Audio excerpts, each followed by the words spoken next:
CPM হলেই বা মারবেন কেন? এটা মমতা পরিষ্কার বলেছিল।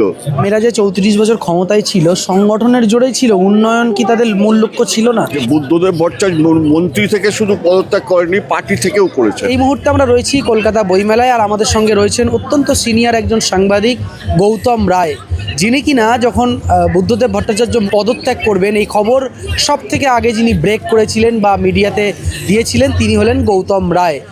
আমরা তার সঙ্গে সরাসরি কথা বলবো। ঠিক সেই সময় কিভাবে জানতে পেরেছিলেন যে বুদ্ধদেব ভট্টাচার্য তিনি পদত্যাগ করবেন? এখন নবীন প্রজন্ম, নতুন মানুষ, এরা বুঝবেন না যে বুঝে বলা দরকার। সেটা হচ্ছে যে কমিউনিস্টরা যখন ক্ষমতা দখল করেন, বা দখল করা বলা উচিত না, তারা তো নির্বাচনের মাধ্যমে এসেছিলেন, কিন্তু তারা সর্বস্তরে যে গোপনীয়তা চালু করেন এবং দলের মধ্যে এবং মানুষের মধ্যে কি বিতর্ক চলছে সেটা তারা কিছু, বা নিজেদের মধ্যে কি বিতর্ক চলছে তারা কিছুতেই প্রকাশ হতে দেন না। তারা একদম বজ্রমুষ্টি যাকে বলে তার মধ্যে তারা ঘটনাবলী রাখেন। তো আমরা টের পাচ্ছিলাম যে বুদ্ধদেব ভট্টাচার্যের, তখন তিনি ছিলেন তথ্য সংস্কৃতি দপ্তরের মন্ত্রী, তখন তো মুখ্যমন্ত্রী হননি, তার সঙ্গে জ্যোতিবাবুর বনিবনা হচ্ছে না এবং পার্টির বনিবনা হচ্ছে না। বনিবনা না হওয়ার একটা মস্ত বড় কারণ হচ্ছে জ্যোতিবাবু প্রায় একটা ঠাট্টাই আর কি করতেন। সেটা যদিও এত সিনিয়র বুদ্ধর থেকে এমন কিছু আশ্চর্য ব্যাপার না। সেটা হচ্ছে বুদ্ধ ও তো কালচার বোঝে, যেটা বলতেন। বুদ্ধদেব ভট্টাচার্যের সঙ্গে অনেক বিষয়ে বনিবনা হচ্ছিল না। তা আমরা শুনতে পাই যে বুদ্ধদেব ভট্টাচার্যের কোনো সিদ্ধান্ত, সই ইত্যাদি নিয়ে আমলা যখন জ্যোতিবাবুর কাছে পেশ করে, জ্যোতিবাবু ফাইল ছুঁড়ে ফেলে দেন। তাতে এটা একটা গুঞ্জন হচ্ছিল। তো সে সময় আমি তখন একটুখানি হয়ে যায়, আমি কেন সবাই হয় যে একটা কিছু ঘটনা ঘটবে, কিন্তু সেটা তো বলা হবে না। তো একদিন উনি নন্দনে যেতেন, বুদ্ধদেব ভট্টাচার্য নন্দনে গিয়ে, ওর একটি কক্ষ ছিল, সেখানে নন্দনে বসতেন। তা ওর ড্রাইভার ছিল ওসমান। তা আমরা রিপোর্টিংয়ের বিদ্যা থেকে জানি বুদ্ধদেব ভট্টাচার্যের ড্রাইভারের নাম ওসমান। আচ্ছা, আমরা পলিটিক্যাল রিপোর্টারদের আমাদের একটা রাখতে হয় যে খবর যদি খোদ কোথাও থেকে না পাওয়া যায় তো খবর পার্কোলেট করে তার আত্মীয় স্বজনই বলো, স্ত্রী বলো বা ড্রাইভারই বলো, তারা কিন্তু জানতে পারে। এবার সে তোমায় জানাবে কি না সেটা তোমার দীর্ঘ অধ্যাবসায়ে তার সঙ্গে কন্ট্যাক্ট গড়ে তুলতে হবে। তা ওসমানকে আমরা অনেক দিন ধরে চিনতাম, সে খুবই ভালো ছেলে। তো দেখি ওসমান নন্দনে বুদ্ধদেব ভট্টাচার্য ওপরে আছেন, আর ওসমান দেখি খুব হতাশভাবে রেলিংয়ে পা দিয়ে বসে আছে। ওসমান কি হলো? বললো আর বলবেন না, উনি তো গাড়ি ছেড়ে দিয়েছেন, তাই আমি সরকারি গাড়ির ড্রাইভার, আমি ওনার সঙ্গে এসেছি, কিন্তু উনি ট্যাক্সিতে এসছেন। এখন সে বলো কি, কেন? তো ও একটু সাবধান হয়ে গেল, বলে ফেলেছে ও মনের দুঃখের কথা। তারপর আমি তো আর তো ছাড়বো না, আমি ওকে ইন্টারভিউ করা শুরু করে জানতে পারলাম যে বুদ্ধদেব ভট্টাচার্য মন্ত্রী থেকে শুধু পদত্যাগ করেনি, পার্টি থেকেও করেছেন। তা আমি এসে এডিটারকে বললাম, কত সালে এটা 97। তো আমি এসে এডিটারকে বললাম, এটা বললো তুমি আর একটা কথাও বলো না কাউকে, এখানেও বলো না, কোনোখানেই বলো না, তুমি লিখতে বসে যাও। তখন আপনি কোন পত্রিকাতে কাজ করেন? আমি আজকালই এটা বেরিয়েছিল। আজকালে তখন আমরা খুবই ভালো করতাম। আজকালের সার্কুলেশন তখন আনন্দবাজার থেকে মাত্র কয়েক হাজার পেছনে ছিল। তারপর সিপিএম পত্রিকাটা গ্রাস করলো, এটাই ছিল মানে কি বলবো নিয়তি। তো এখন যাই হোক, তো আর আমাদেরকে শাস্তিমূলক হিসেবে 10 বছর বসিয়ে দিল টিভির সামনে এবং বয়কট চালু করলো। কমিউনিস্টরা শাসন করলে অত্যন্ত বজ্রমুষ্টির শাসন করে।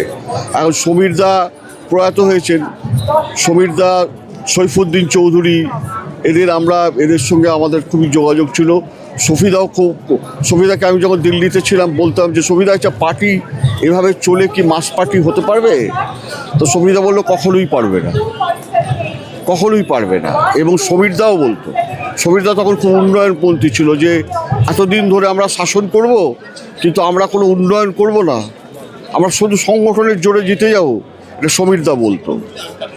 তো যাই হোক, না, এখান থেকে একটা প্রশ্ন করি তাহলে কি বামেরা যে 34 বছর ক্ষমতায় ছিল সংগঠনের জোরেই ছিল, উন্নয়ন কি তাদের মূল লক্ষ্য ছিল না? কিন্তু তারা যে দাবি করে যে এখন তাদের নেতারা দাবি করেন যে 34 বছরেই যা উন্নয়ন হওয়ার হয়েছে বর্তমান সরকার শুধু নীল সাদা রঙই করে দিচ্ছে, আর কিছু করেনি। না, মোটেও ঠিক নয়। মমতা এসে উন্নয়ন করে, উন্নয়ন বামফ্রন্টও করেছিল যখন আসে, কিন্তু বামেদের অনেক রাস্তা টাস্তা ঘাট করেছিল ওরা। তারপরে ওদের স্টাইলে যে উন্নয়ন, সেটা অর্থনৈতিকভাবে ভুল প্রমাণিত হয়। সেটা হচ্ছে ট্রেড ইউনিয়নকে অত্যন্ত বেশি গুরুত্ব দিয়ে জঙ্গি করে তুলে কলকারখানাগুলো একদম মানে বন্ধ, মানে নাভিশ্বাস তুলে দেওয়া, এবং পশ্চিমবঙ্গ থেকে শিল্পের অধোগতি শুরু হওয়া। এবং তারপর ওরা যেটা করলেন সেটা জমি খণ্ডীকরণ করলেন। জমি ভূমি সংস্কার সেন্ট্রাল আইনেই হয়েছে, কিন্তু এটা তখন ভূমি সংস্কারের চেষ্টা শুধু কমিউনিস্টরা করেনি, কংগ্রেসও করেছে, আইন তো করেছে কংগ্রেস। জওহরলাল নেহরু জমি রাজি হতেন, যখন উনি জয়প্রকাশ নারায়ণকে মন্ত্রী হতে বলেন যে ভূমি সংস্কার হলে তারপর আমি মন্ত্রী হব, জমিদারের কাছ থেকে জমি নিতে। ওদের তখন ধারণা তাই ছিল। তখন সোশ্যালিজমের চিন্তাভাবনা এমন পরিব্যাপ্ত ছিল যে এটাই ছিল। কিন্তু পরে দেখা গেল যে জমি যদি আমি ভাগ করে দিই, জমির খণ্ডীকরণ করি, তাহলে কৃষকের এমন কিছু সে জমি পেয়ে লাভ হবে না।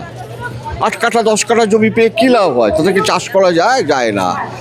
একটা পেট চুক্তি চাষ হয়, হয়তো চাষের জন্য বহু কিছু লাগে, সেচ লাগে, জল লাগে, সার লাগে।